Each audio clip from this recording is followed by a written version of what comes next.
Iniisip mo na maganda na ang ginagawa mo sa pera mo. Nag-iimpok ka na, iniiwasan mo na ang malalaking utang, sinisimulang mag-invest. Tapos, bakit parang hindi pa rin gumagalaw ang buhay mo? Kasi, may mga bagay na hindi sinasabi ng karamihang financial advice. Mga bagay na talagang gumagawa ng pagkakaiba, pero madalas nilalaktawan. Iyon ang pag-uusapan natin ngayon. At ito ang channel para sa mga Pilipinong gustong talunin ng kahirapan gamit ang tamang kaalaman sa pera. Ang problema sa karamihang financial content ngayon ay paulit-ulit. Mag-ipon, mag-invest, iwasan ng utang, alam na natin yon. Pero kahit alam na natin, hindi pa rin nagbabago ang maraming buhay. Bakit? Kasi may mga layer ng financial truth na hindi naaabot ng karaniwang advice. Mga bagay na mas malalim, mas hindi komportable, at mas totoong nakakaapekto sa iyong pera araw-araw. Ngayon, tatalikuran natin ang generic na listahan. Ang video na ito ay para sa ka-invests na nakalampas na sa basics at handang marinig ang mga bagay na hindi madalas sabihin. Pagkatapos nito, magkakaroon ka ng 15 konkretong hakbang na karamihan ay hindi mo maririnig sa ibang financial channel. Kaya naman, narito ang 15 steps para yumaman sa loob ng isang taon, ang bersyon na hindi mo pa naririnig dati. Numero 1. Huwag mag-rely sa iisang bangko. Gumawa ng 3 account na velocity system at hayaan ng istruktura mismo ang mag-ipon para sa iyo. Ganito ang problema ng karamihan. Isang account lang. Ang sweldo ay pumasok, ang gastos ay lumabas, at kung may natira, iyon ang ipon. Pero ang katotohanan, ang pera na nasa iisang account ay pera na naghihintay lang na gastusin. Hindi dahil sa tamad ka o walang disiplina, kundi dahil ang sistema mismo ay hindi dinisenyo para mag-ipon. Dinisenyo ito para gumasta. Ang solusyon ay hindi willpower. Ang solusyon ay arkitektura. Ang unang account ay ang iyong operational account. Ito ang iyong araw-araw na bangko. BDO, BPI, Union Bank, kahit ano. Dito pumasok ang sweldo mo. Dito nanggagaling ang bayad sa bills, sa groceries, sa lahat ng kailangan. Ito ang account na may ATM card, may GCash link, may lahat ng convenience. Pero may limitasyon. Ang pera dito ay para lang sa gastos ng buwan na iyon. Wala nang iba. Ang ikalawang account ay ang iyong High Yield Savings Account, CIMB, Tonic, Maya Savings. Piliin ang may pinakamataas na interest rate na available sa iyo ngayon. Walang ATM card, walang link sa GCash. Para mailabas ang pera dito, kailangan mong intentionally buksan ang app, mag-request ng transfer at hintayin ang processing time. Iyon ang punto. Ang friction ay hindi inconvenience, ito ay proteksyon. Ang pera na mahirap abutin ay pera na nananatili at habang nakaupo ito doon, kumikita pa ito ng interest na hindi mo makukuha sa karaniwang savings account. Ang ikatlong account, ito ang pinakaimportante, ang iyong dead vault. Isang account na walang app na naka-install sa iyong telepono, walang card, walang online banking na naka-activate. Maaring ito ay isang Pag-ibig MP2 account, isang time deposit, o isang bangko na kailangan mong pisikal na puntahan para ma-access. Ito ang account na para sa ipon na hindi mo dapat hawakan ng kahit 1 taon, o 2, o 5 taon. Ang dead vault ay hindi savings account. Ito ay isang pangako sa iyong sarili na may istruktura. Ngayon, ang sistema. Sa araw mismo ng sweldo, hindi kinabukasan, hindi sa katapusan ng buwan, automatic transfer agad. Isang tiyak na halaga sa high yield account, isang tiyak na halaga sa dead vault. Ang natitirang pera sa operational account ay ang iyong gastos para sa buwan. Lahat ng ito nangyayari bago mo pa makita o mahawakan ng pera. Ang karaniwang advice ay mag-ipon bago gumastos. Ang advanced na version, huwag mong hayaang dumaan sa iyong kamay ang pera na hindi para sa iyo. Kapag hindi mo ito nakikita, hindi mo ito nagagastos. At kapag hindi mo ito nagagastos, lumalaki ito. Pangalawa, self-tax ang mga bisyo mo. Ganito ang nangyayari sa karamihan. Nagkakasala tayo sa isang impulsive na purchase, nararamdaman nating masama sandali, tapos nagpapatuloy lang din naman. Wala namang nangyayari. Pero may sistema na pwedeng gawing kapital ang kasalanang iyon. Sa tuwing bumibili ka ng bagay na alam mong hindi kailangan, ang 150 pesos na milk tea, ang Shopee Impulse Buy, ang unexpected na labas sa Sabado, i-transfer mo agad ang eksaktong parehas na halaga sa iyong savings o investment account. Bumili ka ng 150 pesos na inumin, 150 pesos sa ipon. Nag-grab food ka ng 400 pesos kahit may luto sa bahay, 400 pesos sa ipon. Hindi ito parusa, ito ay balanse. Ang guilt nagiging kapital. At merong secondary effect ito. Kapag alam mong doble ang halaga ng bawat impulsive na gastos, biglang nagiging mas maliit ang tukso. Hindi mo kinukuha ang kasiyahan, kino-convert mo ang kasiyahan sa kayamanan. Ikatlo, makipagnegosasyon ng iyong sweldo. Isang beses lang. Ito ang pinakamataas na return on investment na maaaring gawin ng karamihang empleyado. At halos walang gumagawa nito. Hindi ko kayo niloloko. Ang karamihang Pilipinong empleyado ay hindi kailanman humingi ng salary increase ng direkta. May malinaw na justification sa tamang timing. Hindi dahil sa hindi sila karapat-dapat, kundi dahil hindi sila natuturuan na gawin ito. Isipin mo to, kung ang iyong monthly salary ay tumaas ng 2,000 pesos, iyon ay 24,000 pesos sa loob ng isang taon. Ihambing mo iyon sa lahat ng swak na budgeting na ginagawa mo sa loob ng 12 months para makatipid ng parehong halaga. Isang mahirap na usapan kumpara sa isang taon ng pagpipigil. At sa Pilipinas, ang karamihang employer ay hindi voluntaryong magbibigay ng malaking raise.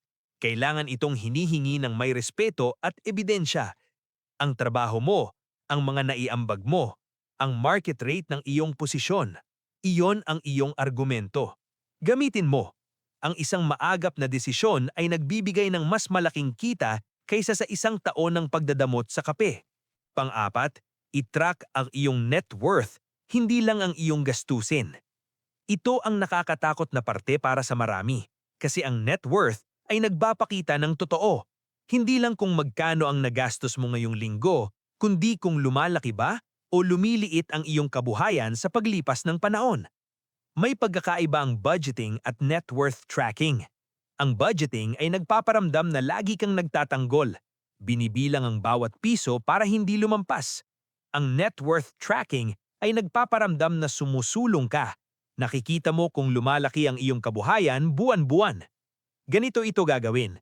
Bawat buwan, isulat ang total ng lahat ng iyong assets, savings, investments, halaga ng property kung mayroon. Ibawas ang lahat ng iyong utang. Ang natira ay ang iyong net worth. Tingnan kung lumalaki ito buwan-buwan.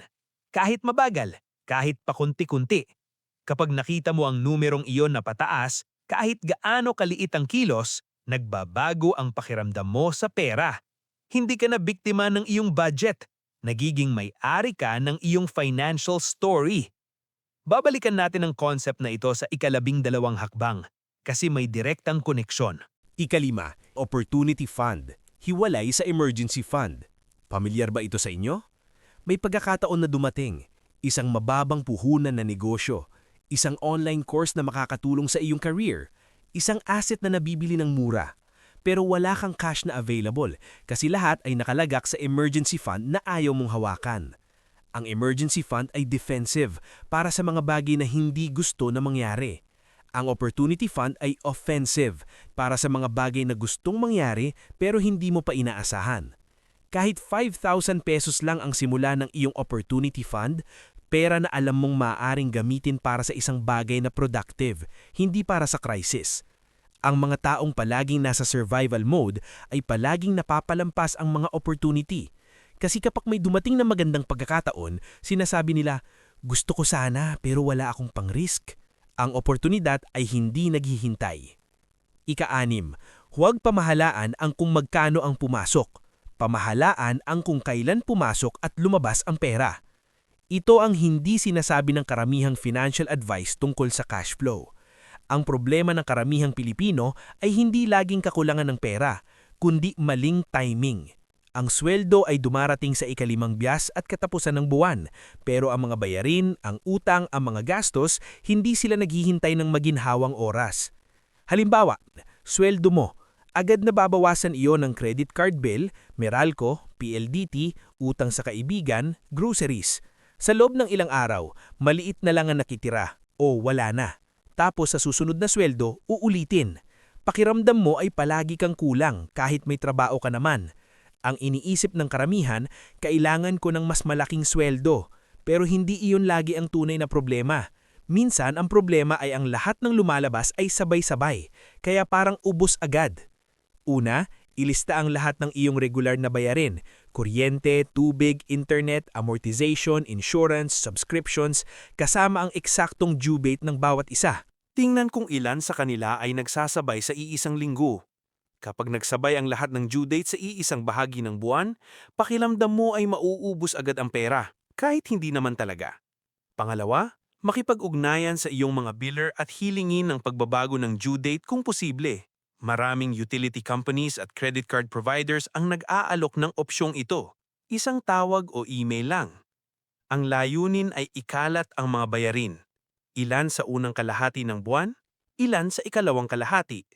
Kapag nagawa mo ito, nagiging mas maayos ang daloy ng pera.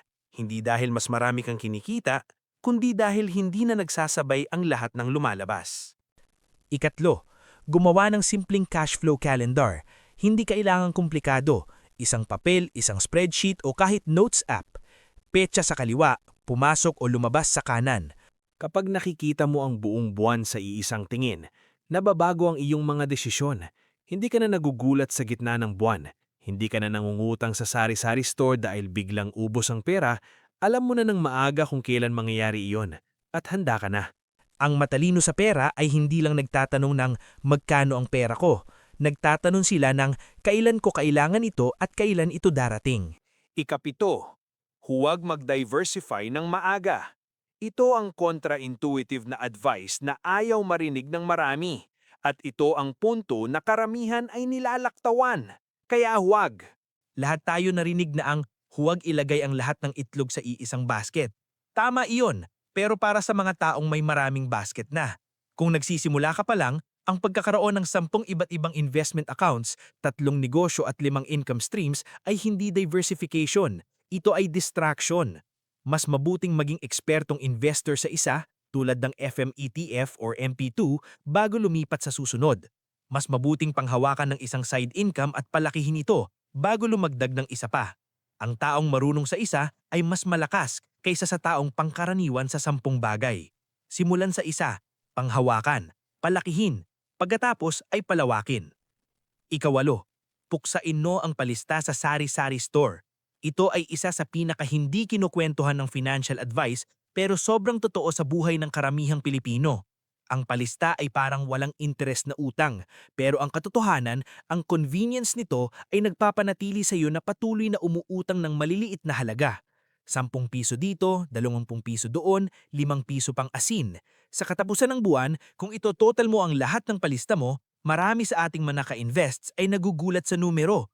500 pesos, 800 pesos, kahit 1,000 pesos sa isang buwan. Sa isang sari-sari store pa lang. Subukan mo ito sa loob ng isang buwan.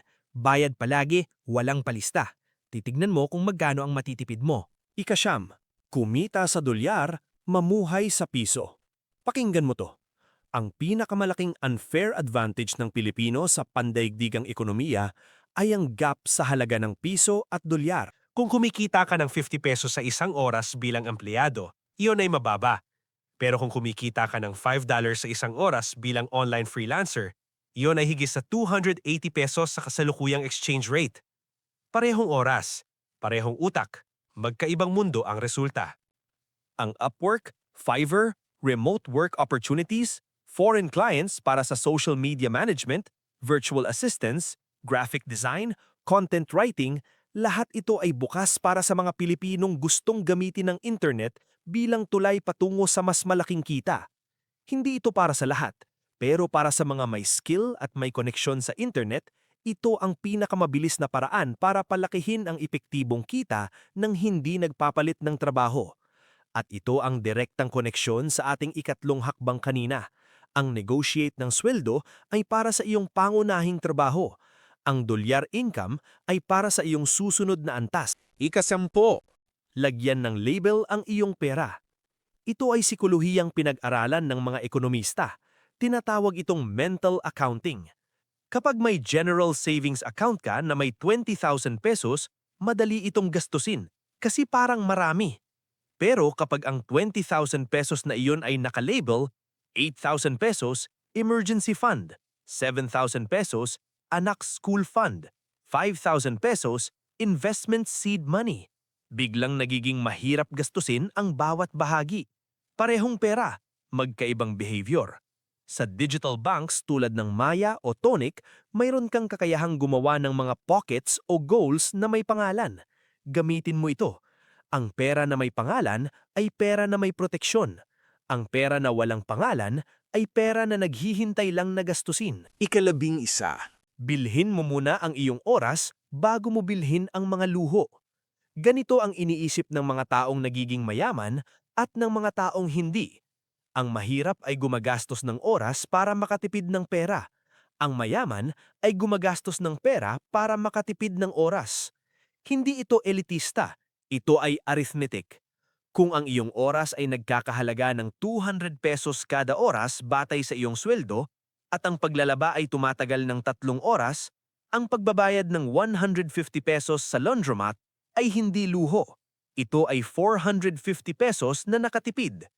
Ngayon, ang 150 pesos na gastos ay malinaw na investment. Ang taong patuloy na gumagastos ng mataas na halaga na oras para makatipid ng maliit na halaga ng pera ay unti-unting pinipigilan ng kanyang sarili mula sa mas mataas na antas ng trabaho at pagkakataon. Bilhin mo ang iyong oras ng may karunungan at gamitin ang oras na iyon para kumita ng mas malaki. Ika-12, ituring mo ang iyong side income bilang pangunahing financial engine mo, hindi ang iyong sahod. At ito ang punto na direktang konektado sa aming net worth tracking na pinag-usapan kanina sa ika-4 na hakbang. Ang iyong sahod ay nagbabayad ng iyong buhay. Ang iyong side income ay nagtatayo ng iyong kinabukasan. Kapag ang Mendel shift na ito ay nangyari, biglang nagiging seryoso ang freelance project na iyon, ang maliit na negosyo, ang online selling. Hindi na ito dagdag lang. Nagiging ito ang vehicle ng iyong tunay na financial growth. Ang karamihang tao ay ginagastos ang kanilang sahod at ini-invest ang side income. Ang mas advanced na hakbang ay ang gamitin ng sahod para sa basic needs at ituring ang lahat ng side income bilang untouchable building capital. Malaki ang pagkakaiba ng resulta kahit pareho ang numero. Ika-13, gamitin ng mabuting utang ng estratehiko. Hindi lahat ng utang ay kalaban. Ito ang hindi malinaw na sinasabi ng karamihang financial advice kasi mas madaling sabihin na iwasan ng lahat ng utang kaysa ituro kung kailan ito gagamitin ng tama. Ang Pag-ibig Housing Loan ay maaaring nagbibigay ng interest rate na 6%. Kung ang iyong investments ay nagbibigay ng 7 hanggang 8% na average return taon-taon, sa matematika, ikaw ay kumikita habang may mortgage. Hindi ito para sa lahat at hindi ito lisensya para kumuha ng kahit anong utang. Ang tanong ay palagi, ang interest rate ba ng utang na ito ay mas mababa kaysa sa return ng investment ko? Kung oo, ang utang ay maaaring maging tool. Kung hindi, ito ay pagkawala. Ang mabuting utang ay may mababang interest rate, may productive na layunin, at may malinaw na plano ng pagbabayad. Ika-14, alamin at harapin ang iyong money trauma. Ito ang pinakanilalaktawan na hakbang sa lahat ng financial planning at marahil ang isa sa pinakaimportante. Ang karamihang Pilipinong sobrang gumastos ay hindi dahil sa kasakiman, dahil sa scarcity psychology, ang mentalidad na nabuo mula sa lumaki kang kulang. Kapag lagi kang kulang noong bata ka, ang pera na dumating ay pinagagastos agad kasi hindi ka nagtitiwala na mananatili ito. Ang paggastos ay nagiging proof na hindi na ako mahirap ngayon. Ang impulse buying ay madalas hindi pagnanasa sa bagay. Ito ay pagnanasa sa pakihamdam ng sigurado, sapat, hindi kulang. Kapag naiintindihan mo ito sa sarili mo, nababago ang relasyon mo sa pera. Hindi mo na kailangan ng external na disiplina lamang, nagkakaroon ka ng internal na klaridad. Ang financial therapy ay hindi pa mainstream sa Pilipinas, pero ang simpleng tanong na, bakit ko ito binibili bago ang bawat purchase, ay simula ng malaking pagbabago. Ika-15, huwag kang maghihintay ng permission para magsimula. At ito ang pinakamahal na katotohanan na sasabihin ko sa inyo ngayon. May version sa inyo na nagsasabing, mamumuhunan na ako kapag 10,000 pesos na ang ipon ko. O sisimulan ko na yan kapag tapos na akong magbayad ng utang. O pagkatapos ng Pasko, sisimulan na talaga. Iyon ang boses ng taong mananatili sa parehong lugar sa susunod na taon. Ang 500 pesos sa MP2 ngayon ay mas mahalaga kaysa sa 5,000 pesos sa MP2 balang araw, kasi ang balang araw ay walang petsa. Ang tamang oras ay hindi nagbibel na sabihing handa na. Ang tamang oras ay ginagawa mo mismo. Ngayon, sa estado mo ngayon, sa kita mo ngayon, sa buhay mo ngayon. 1 year from now, mayroon kang dalawang version ng iyong sarili. Ang nagsimula ngayon at ang naghintay pa rin. Ikaw ang pipili kung alin ang dalawa. Para sa mga ka-invests na nanood hanggang dito, eto, regalo ko sa inyo. Ang pinaka-contra-intuitive na financial truth na mahahanap mo sa lahat. Ang pagpapayaman ay hindi nangyayari dahil ginawa mo ang lahat ng tama. Nangyayari ito dahil ginawa mo ang ilang bagay ng tama paulit-ulit, kahit hindi perpekto ang lahat ng iba. Hindi kailangan ng perfect financial plan. Kailangan ng isang simpleng sistema na susundin mo kahit 9:00 ng gabi pagkatapos ng mahabang araw ng trabaho, kahit may kumukuha ng oras mo sa pamilya, kahit hindi mo feel. Ang konsepto ng financial discipline ay pinalaking mas komplikado ng mga tao para magmukhang mas espesyal. Ang katotohanan, ang mga taong yumaman ay may 3 bagay. Isang sistema na automatic, hindi depende sa motivation. Isang environment na ginawa nilang mahirap ang maling desisyon. At isang malinaw na numero na alam nila. Iyon lang, wala nang iba. Wala pang bayad na seminar. Wala pang sikreto. Kung nanood ka hanggang dito at handa ka ng talikuran ang mga financial habits na hindi na naglilingkod sa'yo, i-comment mo ang salitang gising na sa baba. Alam ko kung sino sa inyo ang tunay na handang magbago. Salamat sa inyong oras mga ka-invests. Kung may isang bagay sa video na ito na tumatak sa'yo, i-share mo ito sa isang taong kailangang marinig ito ngayon. Mas malaking bagay iyon kaysa sa kahit anong regalo na mabibili ng pera. May video din kami tungkol sa kung paano harapin ng financial pressure mula sa pamilya. Isa sa pinakahinihinging topic ng aming mga ka-invests, at alam kong marami sa inyo ang nag-aalala dito. Hanapin mo yun sa aming channel pagkatapos ng video na ito. Hanggang sa muli, mag-ipon tayo, mag-invest tayo para sa mas magandang bukas.